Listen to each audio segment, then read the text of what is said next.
Kwanza niwakaribishe katika semina ya neno la Mungu ambayo tumeanza leo Jumapili ya tarehe 1, na kumbuka pia ni mwezi mpya wa Februari. Tutakuwa na semina ya siku 8. Jambo la kwanza ambalo tutarajie kwamba Mungu atatuhudumia, Mungu ataonekana sana kwa ajili ya kwetu. Kitu cha kwanza, muujiza wa kwanza ni mtu kuokoka, kumjua Yesu Kristo kama Bwana na Mwokozi wa maisha yake. Kwa hiyo ninaamini ziko roho za watu ambazo zitarudi panapo shamba la Bwana, panapo zizi la Kristo Yesu wa msalaba. Hilo ni jambo la kwanza. Lakini jambo la pili, tutarajie Mungu atutuvusha kwenye maeneo tofauti tofauti, maeneo yetu ya kiuchumi, maeneo yetu ya kwenye eneo la uzao, kwenye eneo la familia, kwenye eneo la mahusiano pamoja na ndoa.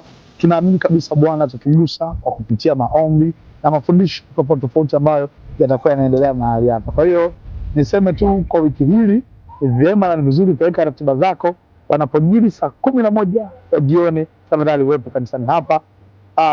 Kwaya zimejiandaa kwa hakika, kwaya zote, kwaya ya vijana, kwaya ya uinjilisti, kwaya ya kina mama, kwaya kuu wamejiandaa vizuri. Praise team iko vizuri kabisa na wako tayari kwa ajili ya kuona Mungu anatembea na anagusa maisha yako. Karibu sana. Katika wiki hii tutakuwa tunajifunza Zaburi ya 91 mstari wa 10. Maandiko yanasema mabaya hayatakupata wewe, wala hema haitakaribia hema yako.